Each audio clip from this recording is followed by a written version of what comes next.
To show our appreciation to our esteemed chief guest was Cyan Ma'am and our highly regarded judges for your invaluable presence and support. Please join me in extending our heartfelt thanks as we present this gift.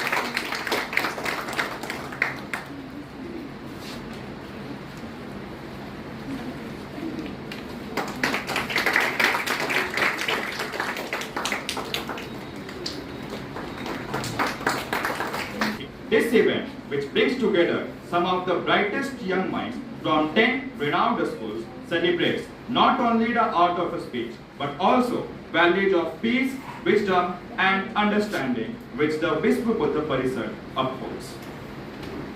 And as we begin this special occasion, it is time to light the ceremonial candle lamp, which is a symbol of knowledge, wisdom, and enlightenment. To lead in this significant ritual, it is my great honor and privilege to invite our Honorable Wasayan Ma'am and revered Principal Ma'am to kindly step forward and light the lamp.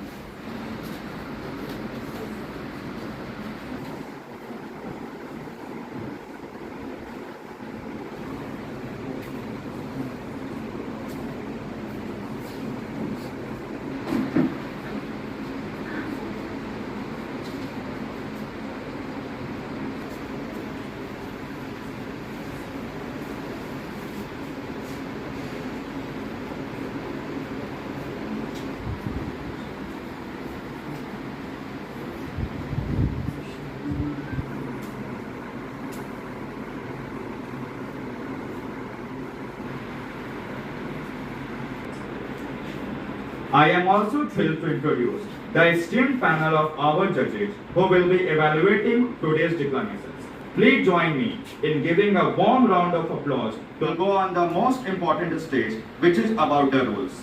As we stand on the cusp of the competition, let me apprise you of the rules. This competition is going to be conducted in 3 categories: sub-junior from classes 6 to 8, junior from classes 9 and 10, and senior from classes 11 and 12. And each school can present 2 participants in each category. Each declamator of the sub-junior category will be given 3 minutes to present their speech. At the end of 2 minutes 30 seconds, a warning bell will be rung, and a final bell will be rung at the end of 3rd minute. A speaking for less than 2 minutes 30 seconds and more than 3 minutes will entail a deduction of 5 marks by each judge. Each declamator of the junior and senior category will be given 4 minutes to present their speech.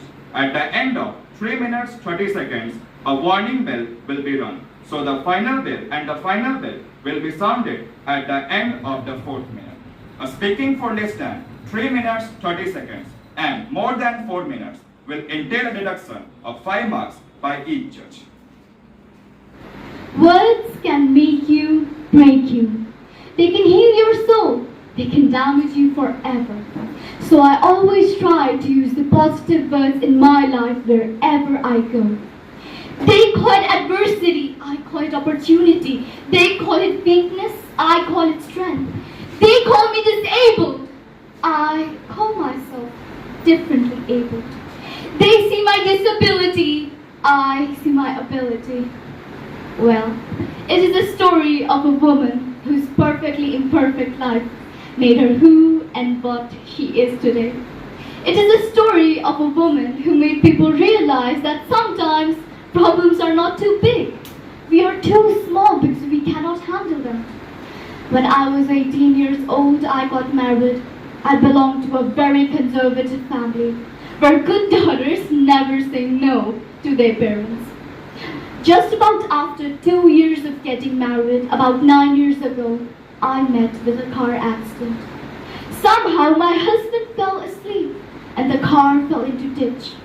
He managed to jump out, saved himself, but I ended up in a hospital where I stayed for 2.5 months, which were really, really dreadful.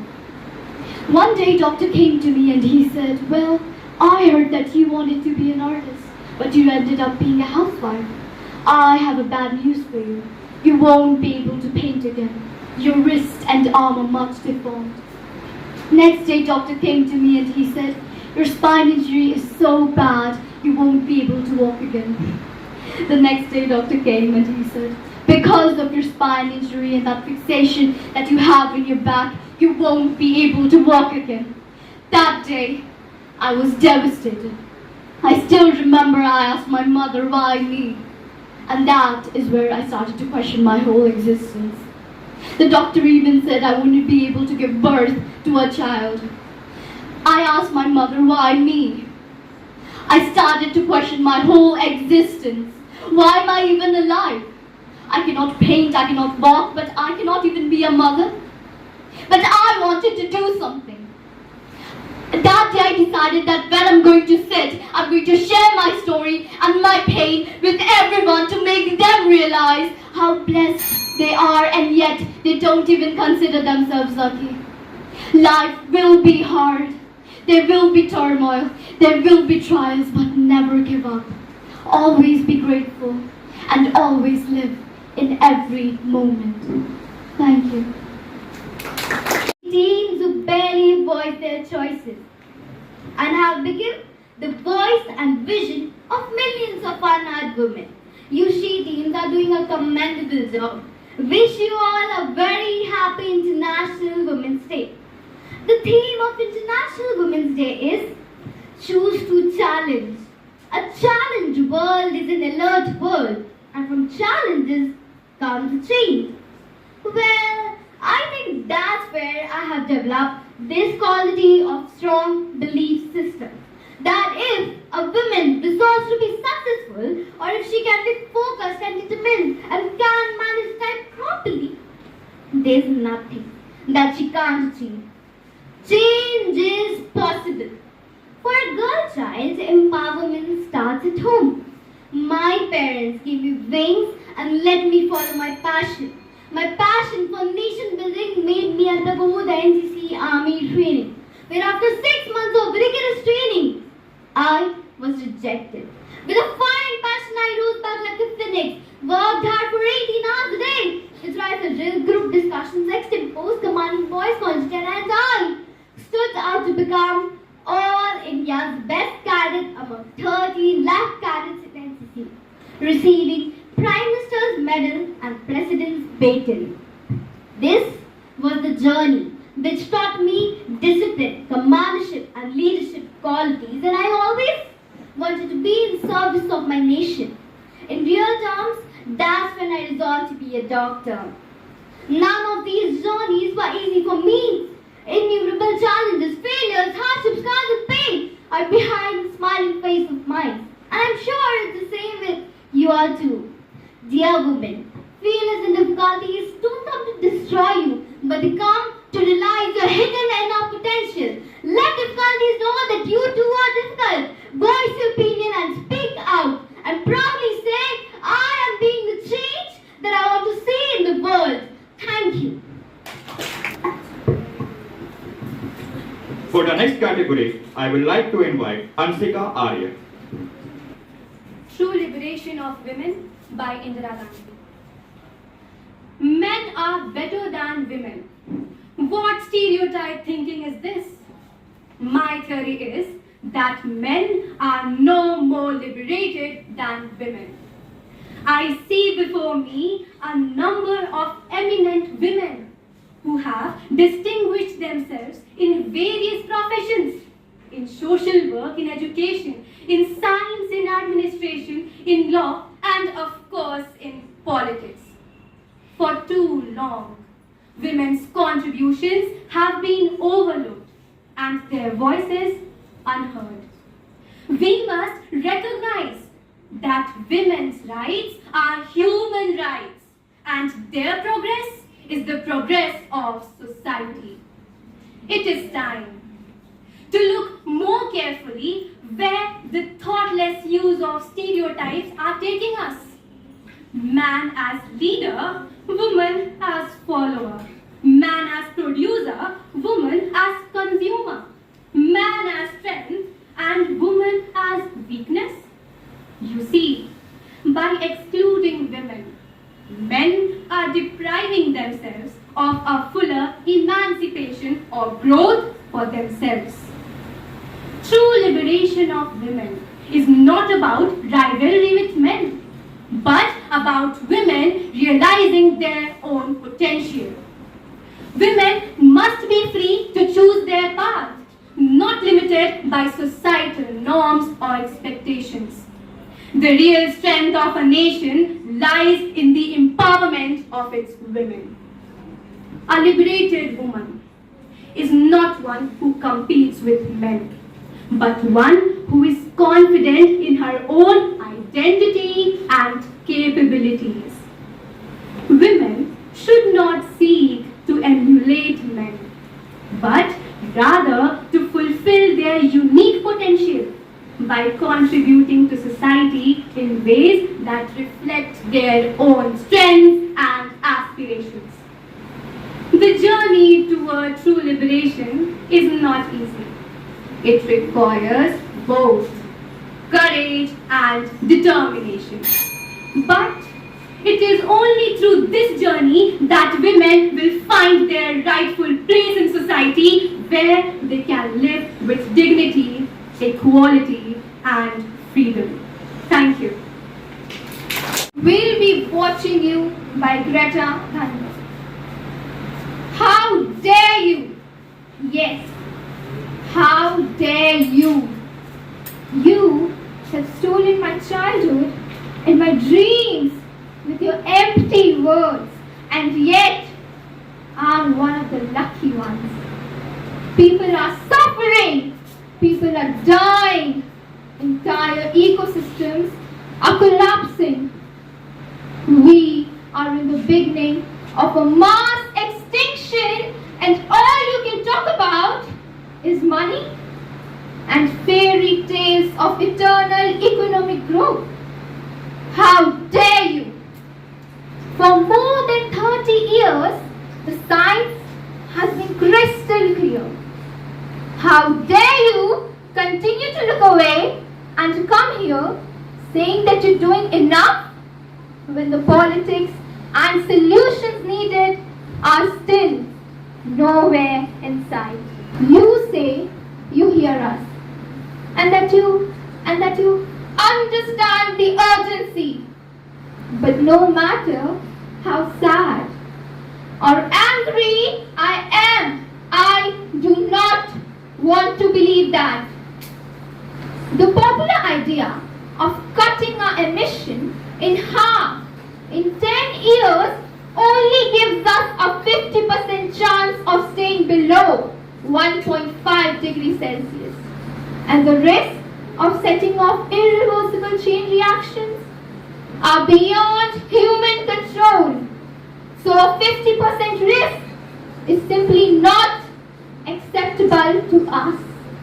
We who have to live with the consequences. There will not be any solutions or plans presented in line with these figures here today because these numbers are too uncomfortable.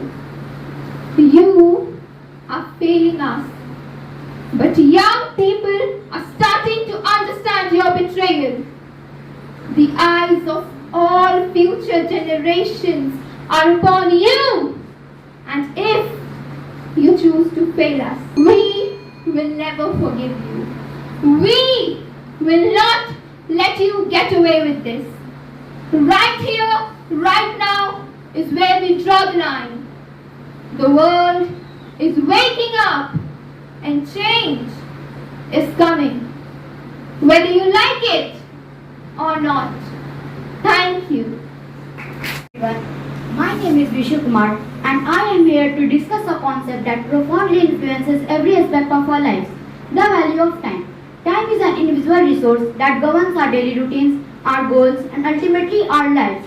While it is an ever-present element of our existence, its true significance is often overlooked or undervalued. Today, I want to explore why time is so valuable, how we often misuse it, and how we can better appreciate and utilize it to enhance our lives. Time is a universal resource, giving each of us 24 hours every day, an asset that is both finite and precious. Unlike money, which can be regained, time is non-renewable and once passed, it is one thing this underscores the importance of how we choose to spend our time. The way we use time greatly impacts our personal fulfillment. Investing time in relationships, personal development, and pursuing passion adds richness to our lives. Most of the people in the world who do not realize time until they lose it. Besides this, there are so many people in the world who prioritize money over time. This is because, according to many of us, time is nothing. But they don't realize that time gives us opportunity and chance to get money. Apart from this, time gives us wealth and happiness. Moreover, time also gives us sorrow and unhappiness. On the other hand, procrastination and mismanagement can lead to missed opportunity and unfulfilled potential. Effective time management, such as prioritizing tasks, setting goals, and creating schedules, is crucial for productivity and achieving a balanced life. Misusing time, whether through distraction or poor planning, can lead to stress and diminished quality of life. Recognizing this helps us make better decisions about how we allocate our hours. Additionally, balancing work with leisure is essential. Setting aside time for relaxation and self-care not only enhances well-being but also boosts productivity and creativity. Time is the only thing in this universe that is limitless and can go up to infinity. Time can either make you a king or a beggar in just a span of seconds. Most of the kings proclaimed that they were the ruler of their age, but they usually forget that they have time in a limited resource. In closing, let us remember that time is an invaluable and finite resource. It is a gift that we must use with intention and thoughtfulness. By acknowledging its true value, we can make more deliberate choices about how we use to spend our time. Embrace each moment, make purposeful decisions about how we use our time that shapes our present and future. Let's honor this precious gift by building the lives of purpose, joy, and meaningful connections. Thank you. My name is Shruti Kumari and I am here to discuss a very important topic, that is importance of yoga. With the changing times, the level of stress in our lives increases, becoming one of the major causes of several health risks and problems.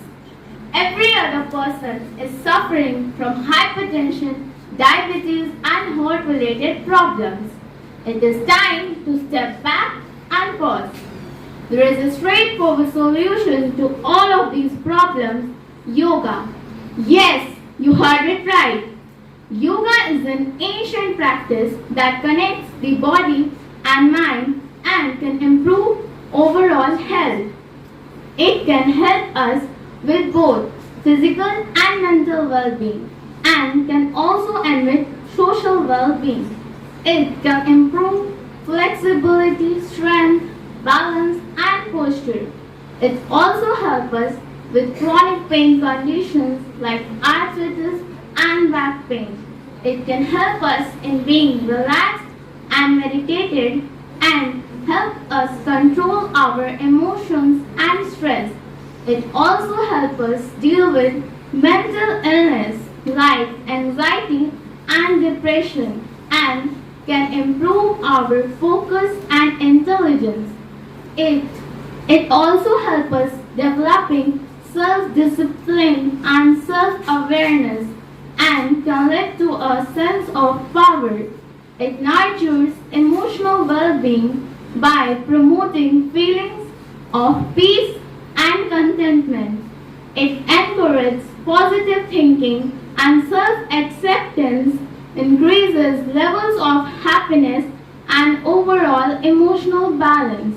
It requires a consistent practice with proper breathing and movement patterns. It is being practiced worldwide today.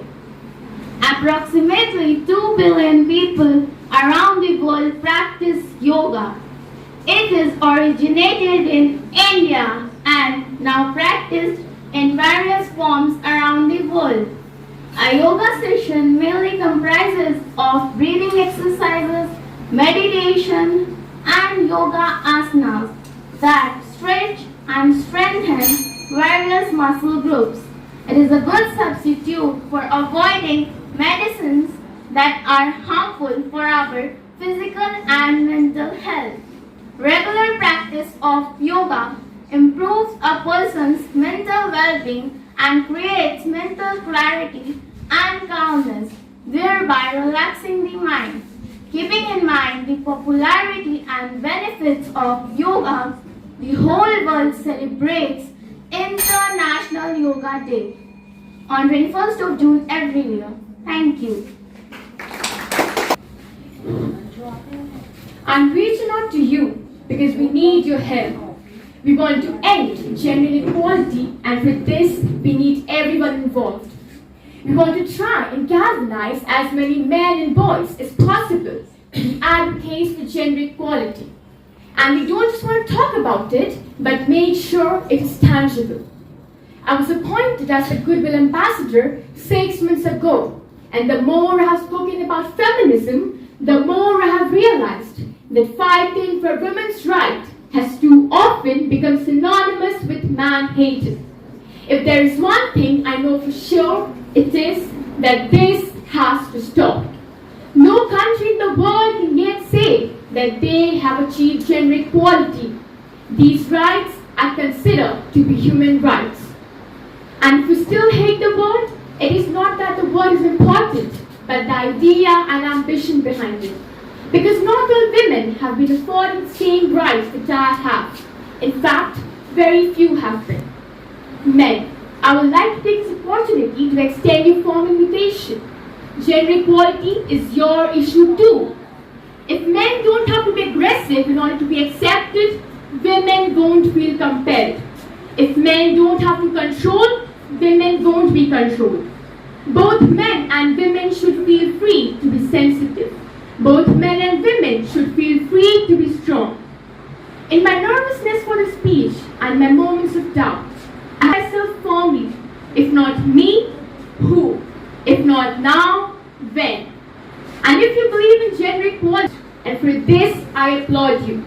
You are struggling for uniting a word, and for this I invite you all to step forward, to be the he for she, and ask yourself, if not me, who? If not now, when?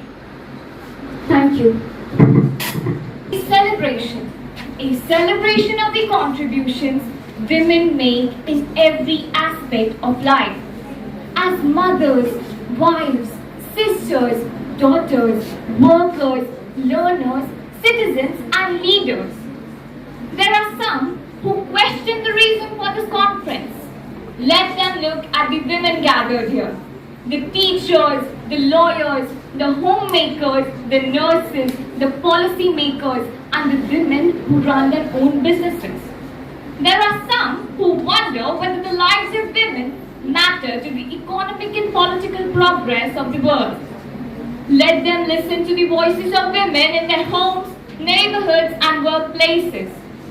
What we are learning around the world is that if women are healthy and educated, their families will flourish.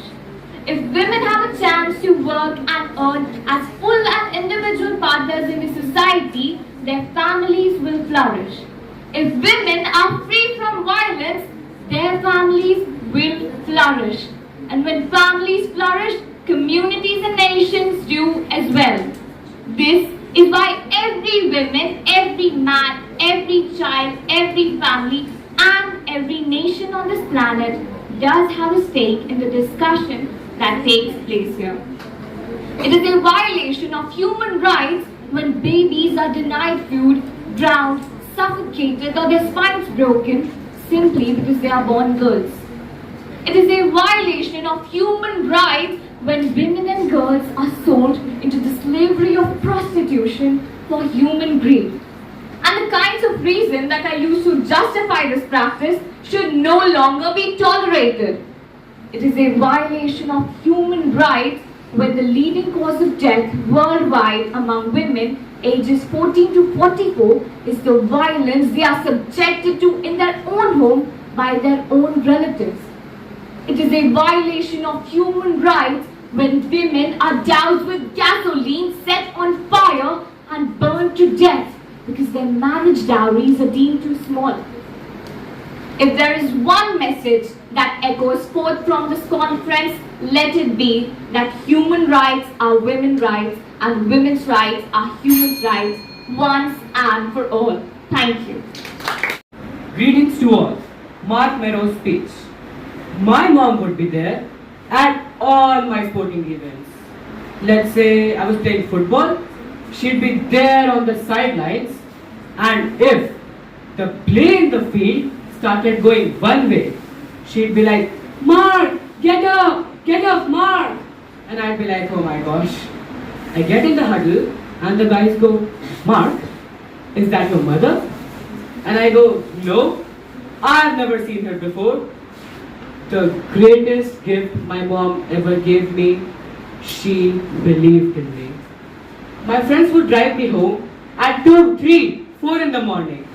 In front of my house, they would go, Mark, the lights are still on. And I go, oh man, my mom's still up. My mom wouldn't go to bed until she knew I was still alive. I'd walk in, she'd say, hi Mark, how was your night? I go, it was good mom, I'm just going to go to bed. She goes, Mark, can I please talk to you? I go, man, leave me alone, you bug me.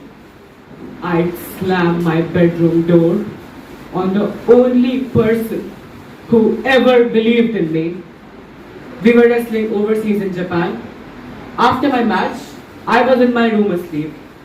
There was a knock on my door at 3 a.m. I opened the door and the man said, Mark, call home immediately.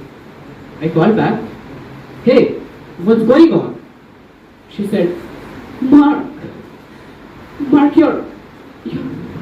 your mom died. I just threw the phone down and ran out into the middle of the street. There were no cars, no people. It's 3 in the morning. I said, Mom, I am so sorry. I flew home for her funeral, where I actually saw her for the first time. She looked like an angel. I just stood over her and said, Mom, you are my hero. Everything I am is because of you. You love me so much. And how did I repay her? By getting drunk, by getting high, by getting stupid. For what? For what? All she ever wanted to do was talk to me. I wish I could talk to you now, Mom. I wish you could see me. Why couldn't have I been a better son? Why? Thank you. Good morning, everyone. My Visions for India by Dr. APJ Abdul Kalam. I have 3 visions for India. In 3,000 years of our history, people from all over the world have come and invaded us, captured our lands, conquered our minds. From Alexander onwards, the Greeks, the Turks, the Mughals, the Portuguese, the British, the French, the Dutch, all of them came and looted us, took over what was ours. Yet, we have not done this to any other nation. We have not conquered anyone. We have not robbed their lands, their culture and their history and tried to impose our way of life on them. Why? Because we respect freedom. That is why my first vision for India is that the phones don't work, the railways are a joke, the airline is the worst in the world and the mails never reach their destination. You say that a country has been fed to the dogs and is absolute pets. You say and say, what do you do about it? Dear Indians, I am echoing Jeff Kennedy's words to his fellow Americans to late Indians. Ask what we can do for India and do what has to be done to make India what America and other Western countries are today. Thank you.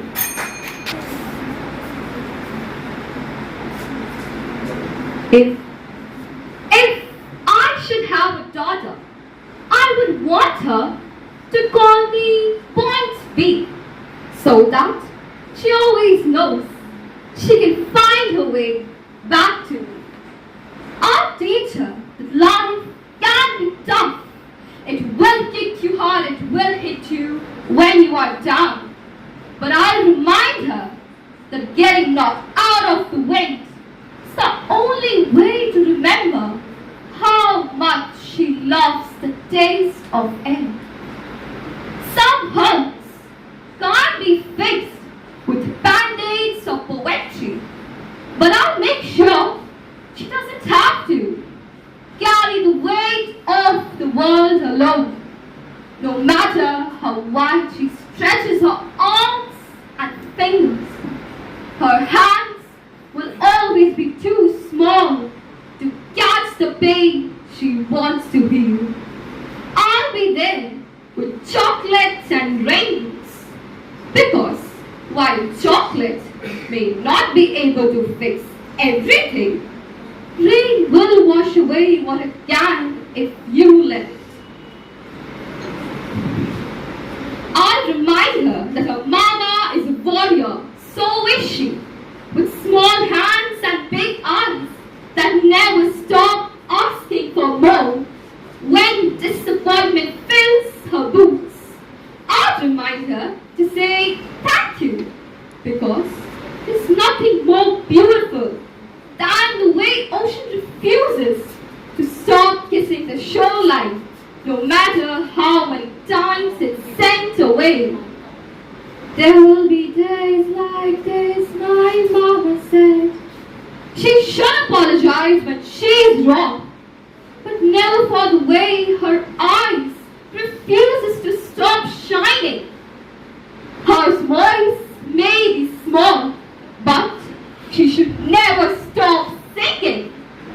And when life has her heartbreak, war and hatred, she will tell them they must have to meet her mother first. Thank you. Good morning. My mom would be present at all my sporting events.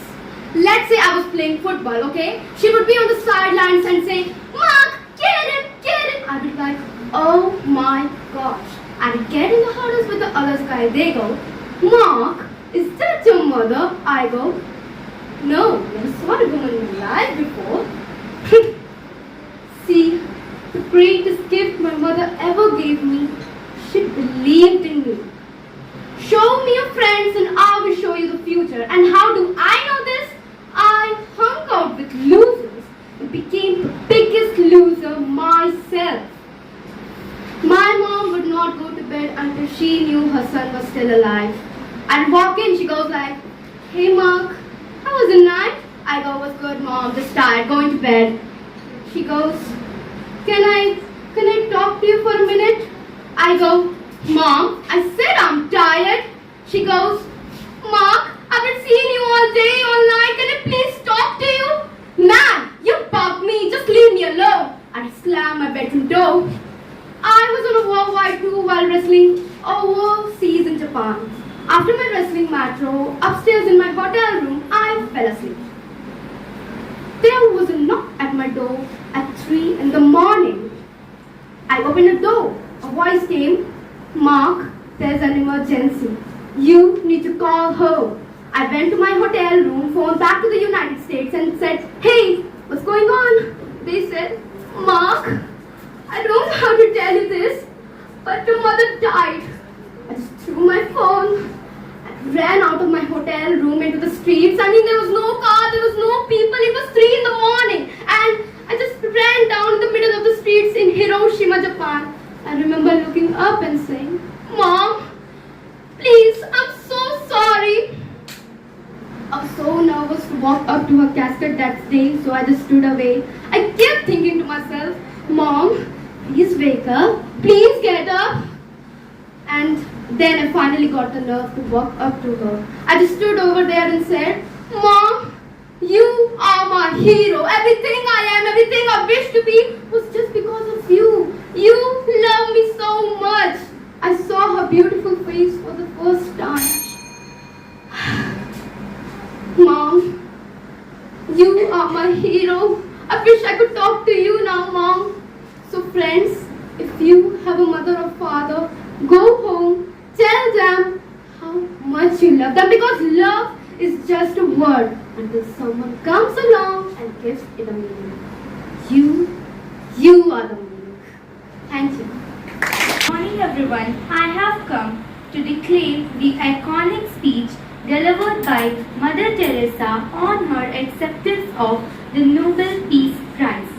Let us all together thank God for this beautiful occasion where we can all together proclaim the joy of spreading peace, the joy of loving one another, and the joy acknowledging that the poorest of the poor are our brothers and sisters.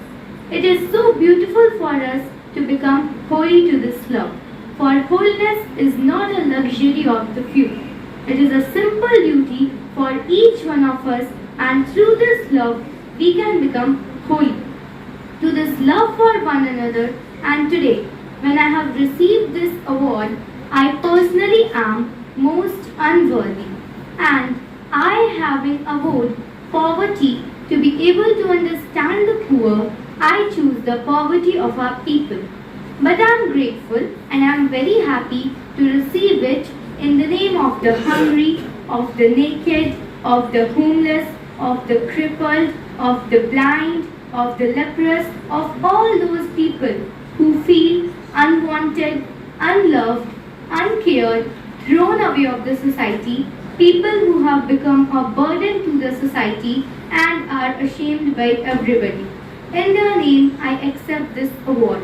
And I am sure this award is going to bring an understanding love between the rich and the poor. Our poor people are great people, are very lovable people. They don't need our pity and sympathy. They need our understanding love. They need our respect. They need that we treat them with dignity. And I feel one thing I want to share with you all, the greatest destroyer of peace today is the cry of the innocent unborn child. For if a mother can murder her own child in her own womb, what is left for you and for me to kill each other? Even if mother could forget, today millions of unborn children are being killed and we say nothing. So today, let us here make a strong resolution. We are going to save every little child, every unborn child. Give them a chance to be born. God gives us courage to protect the unborn child. For the child is the greatest gift of God to a family, to a nation, and to the whole world. Thank you. I have come to declare Dr. APJ Abdul Kalam's speech, My Visions for India. I have 3 visions for India. In 3,000 years of our history, people from all over the world have come and invaded us, captured our lands, conquered our minds. From Alexander onwards, the Greeks, the Turks, the Mughals, the Portuguese, the British, the French, the Dutch, all of them came and looted us, took over what was ours. Yet, we have not done this to any other nation. We have not grabbed their land, their culture, and their history and tried to enforce our way of life on them. Why? Because we respect the freedom of others. That is why my first vision is that of freedom.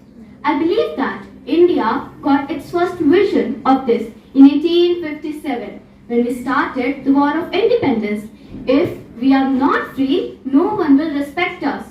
My second vision for India is development. For 50 years, we have been a developing nation. It is time we see ourselves as a developed nation. We are among the top 5 nations in the world in terms of GDP. We have 10% growth rate in most areas. Our poverty levels are falling. Our achievements are globally recognized today. Yet, we lack the self-confidence to see ourselves as a developed nation, self-reliant and self-assured. Isn't this incorrect? You must proclaim India is not an underdeveloped nation. It is a highly developed nation. I have a third vision. India must stand up to the world. because I believe that unless India stands up to the world, no one will respect us. Only strength respects strength. We must be strong, not only as a military power, but also as an economic power. Both must go hand in hand. You say that our government is inefficient. You say that our laws are too old. You say that the municipality does not pick up the garbage. You say that the phones don't work, the railways are a joke, the airline is the worst in the world, and the mails never reach their destination. You say that our country has been fed to the dogs and is the absolute pits. You say, and say. What do you do about it? Dear Indians, I am echoing J.F. Kennedy's words to his fellow Americans to relate to Indians. Ask what we can do and do what has to be done to make India what America and other Western countries are today. Thank you. Good morning, all of you present here. I am going to deliver before you a famous speech on climate change delivered by climate activist Greta Thunberg.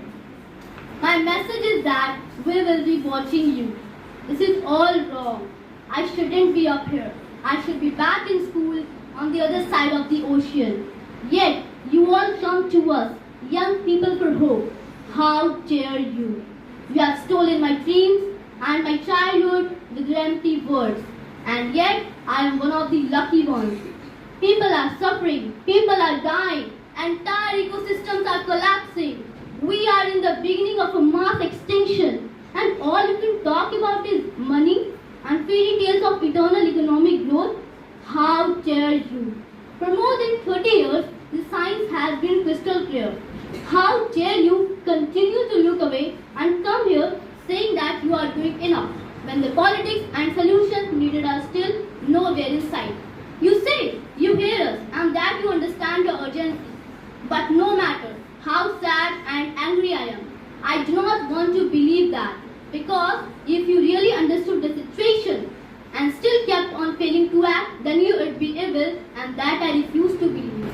The popular idea of cutting our emissions in half in 10 years only gives us a 50% chance of staying below 1.5 degrees Celsius and the risk of setting off irreversible chain reactions beyond human control. 50% may be acceptable to you, but those numbers do not include tipping points, most feedback loops, additional warming hidden by toxic air pollution, or the aspects of equity and climate justice. They also rely on my generation sucking hundreds of billions of tons of your carbon dioxide out of the air with technologies that barely exist. So, a 50% risk is simply not acceptable to us. We do have to live with the consequences. To have a 67% chance of staying below 1.5 degrees of global temperature rise, the best odds given by Intergovernmental Panel on Climate Change. The world had 420 gigatons of carbon dioxide left to emit back on January 1st, 2018. Today, that figure is already down to less than 350 gigatons. How dare you pretend that this can be solved with just business as usual and some technical solution? You are failing us, but the young people of the nation are starting to understand your betrayal. The eyes of all future generations are upon you. And if you choose to fail us, I say we will never forgive you. We will not let you get away with this. Right here, right now is where we draw the line. The world is waking up and change is coming. Whether you like it or not, thank you. Occasions like the present doesn't happen in everybody's life. They rarely happen in anyone's life. I want you to know and feel that there is nothing but the purest ahimsa in all that I'm doing and saying today. That belief in not harming any living being is extremely important to me. The draft resolution of the working committee is based on ahimsa. The contemporary struggle similarly has its root in ahimsa. If therefore any of you have lost faith in ahimsa or is wearied of it, you should not vote for this resolution. Let me explain my position clearly. God has graciously granted to me a priceless gift in the weapon of ahimsa. I and my ahimsa are unfair to me. If in the present crisis, when the earth is being scorched by the violent flames of ahimsa and crying for deliverance, I fail to make use of the God-given talent, God will not forgive me. I I shall be judged unworthy of the great gift. I must act now. I must not hesitate and merely look on when Russia and China are threatened. Ours is not a rebel power, but purely a non-violent fight for India's independence. A non-violent soldier of freedom will want nothing for himself. He fights only for the freedom of his country. I know how imperfect our ahimsa is and how far away we are still from the ideal.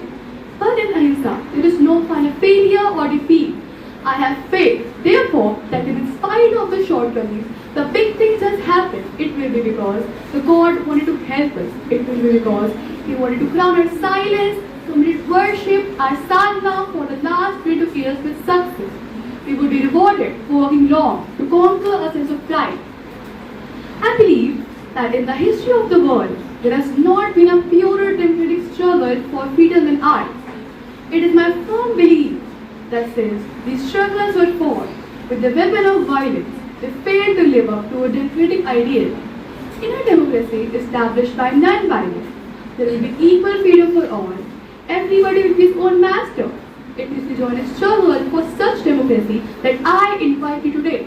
Once you realize this, you will forget the differences between Hindus and Muslims and think of yourselves as Indians only, engaged in the common struggle for independence. Thank you. Good morning, honorable judges, respected teachers, and my fellow participants. Today I am standing here in front of you all to deliver an excerpt from the speech of Mr. Jawaharlal Nehru given on Lahore, December 1929. Comrades, for 40 years, this National Congress has labored for the freedom of India. During this period, it has somewhat slowly, but surely awakened national consciousness from its long stupor and built up the national movement.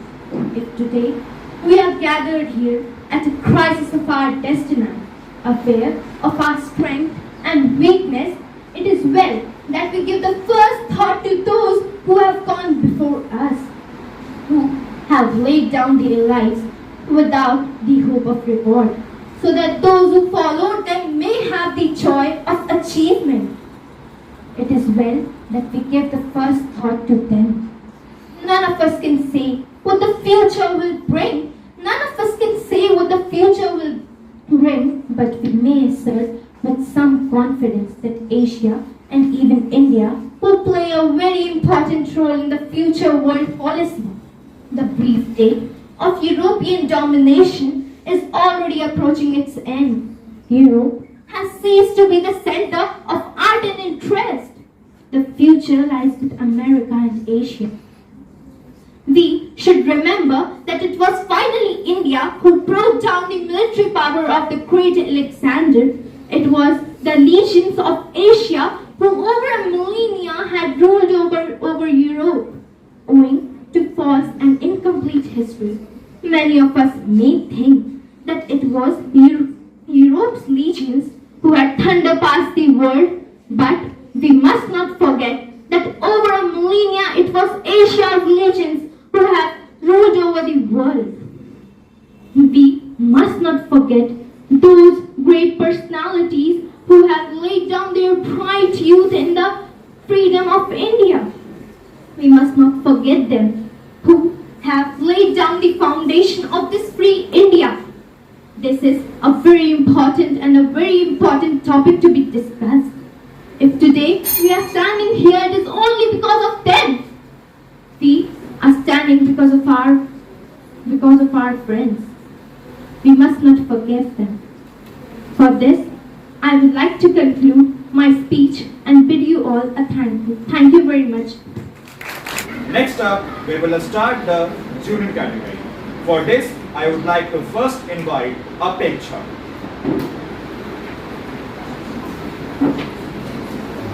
To culture, to Tihar prison, to Tihar ashram. By Dr. Kiran Bedi. In May 1993, I was appointed the Inspector General at Tihar prison for the post which had been vacant for past 9 months. I had heard about the gang wars, prisoners running extortion centers from within the prison, tales about corruption, violence, and heart-rending stories. But I was a soldier, duty-bound to take charge of this hell. Inside the prison, there were 10,000 prisoners. They did not know when it was day or when it was night. None of them were allowed to wear wristwatches. It was like a human zoo. It was a vulture culture. It was like if somebody dies inside the prison, a judicial inquiry will happen. That means the vulture will come and pick up the dead body. And the children were like little monsters. They only knew how to play with insects or go after cats. They all came with their mothers who had come into the fences. This was all the reality of the place when I took over. Smuggling was going on and tobacco and drugs were coming in. The prisoners were surrounded only by the wardens and the head wardens. The government, the DIG officers were all outside the prison system, simply looking at this vulture culture.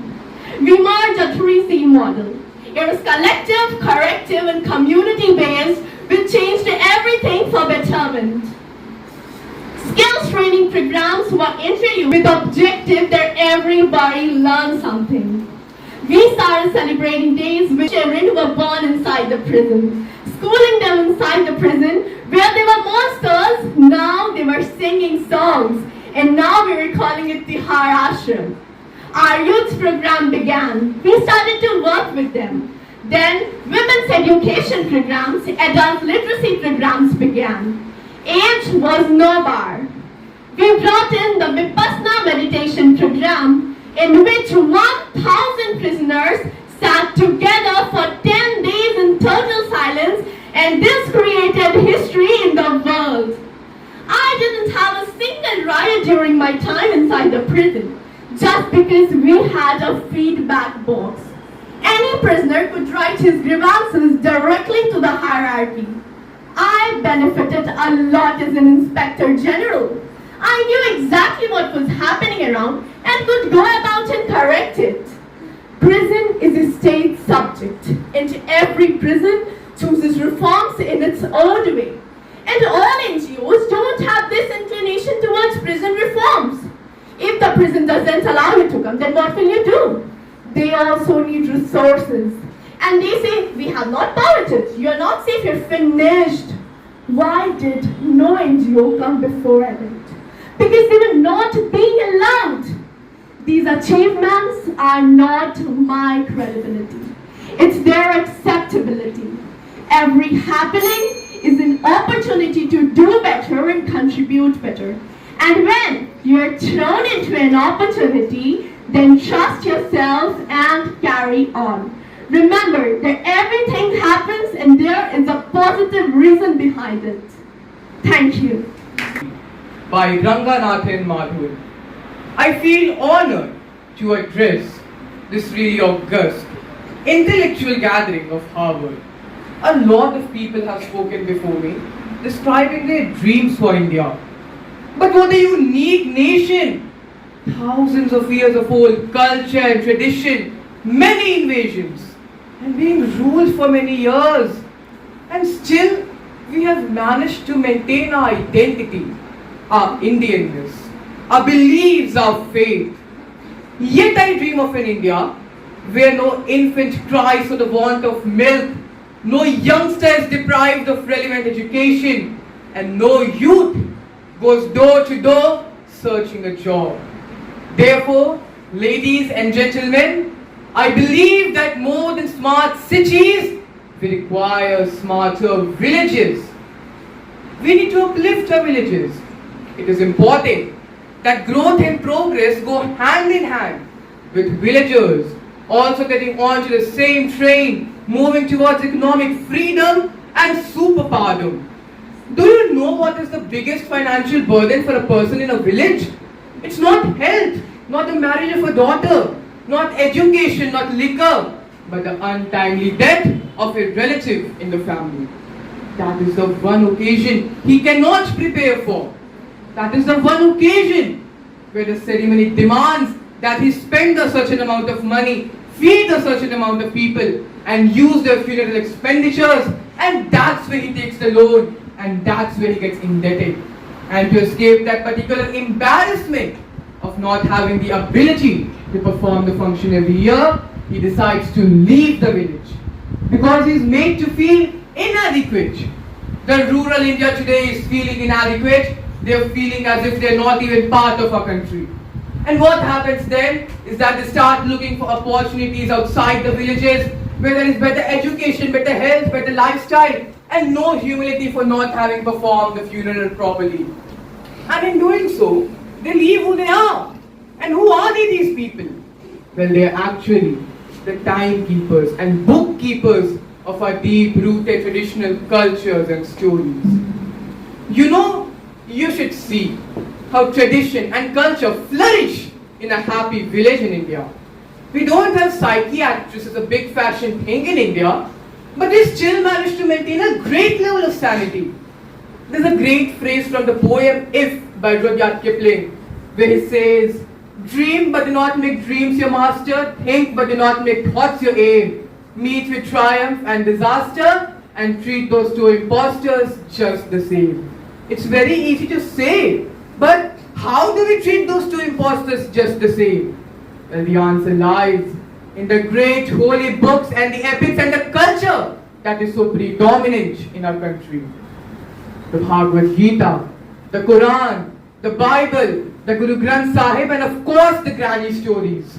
They give us power to handle diverse situations, to assemble, reassemble ourselves, and come back and fight with the same glory. So finally, before I wind up, I want an India where after a hard day's work, a villager is actually able to come back, sit down, put his feet up, and think about art and culture and poetry. That would be a dream that they have for India, a practical, possible dream for 2030. Thank you.